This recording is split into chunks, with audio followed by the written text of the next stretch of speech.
नमस्कार मंडळी.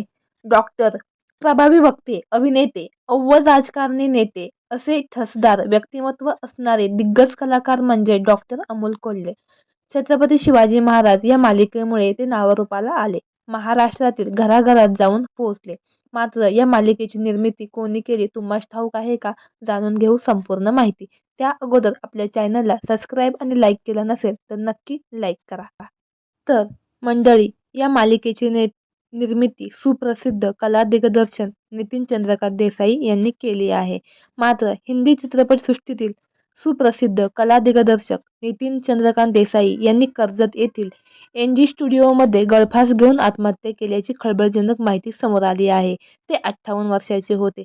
प्राथमिक माहितीनुसार नितीन देसाई यांनी गळफास लावून आत्महत्या केली. एनजी स्टुडिओमधील काही कर्मचाऱ्यांना गळफास लावलेल्या अवस्थेत नितीन देसाई दिसून आले.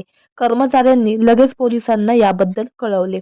त्यानंतर पोलीस घटनास्थळी पोहोचले होते. अनेक हिंदी चित्रपट आणि अनेक मोठ्या कार्यक्रमासाठी भव्य सेट उभारणारे कला दिग्दर्शक म्हणून त्यांची ख्याती होती. चित्रपटसृष्टीत प्रवेश करण्याआधी नितीन देसाई यांनी मुंबईतल्या सर महाविद्यालयातून प्रकाश चित्रणाचे प्रशिक्षण घेतले होते.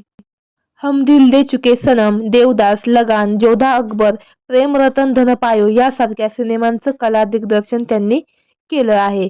20 वर्षांच्या कारकिर्दीत त्यांनी आशुतोष गोविरकर, राजकुमार हिरानी आणि संजय लीला भन्साळी यासारख्या दिग्दर्शकांसोबत काम देखील केलं आहे. नितीन देसाई यांनी 4 वेळा सर्वोत्कृष्ट कला दिग्दर्शनासाठी राष्ट्रीय चित्रपट पुरस्कार मिळवला आहे, तर 3 वेळा सर्वोत्कृष्ट कला दिग्दर्शनाचा फिल्मफेअर पुरस्कार मिळवला आहे. एवढे प्रसिद्धीच्या झोतावर असताना देखील त्यांनी आत्महत्या का केली याबाबतचे कारण अजूनही स्पष्ट झाले नाही. त्यामुळे सगळीकडे शोककळा पसरली आहे. अमोल कोल्हे यांना देखील धक्का बसला आहे. तर मंडळी, आपल्या सफर ताऱ्यांची या यूट्यूब चॅनेलद्वारे नितीन चंद्रकांत देसाई यांना भावपूर्ण श्रद्धांजली. धन्यवाद.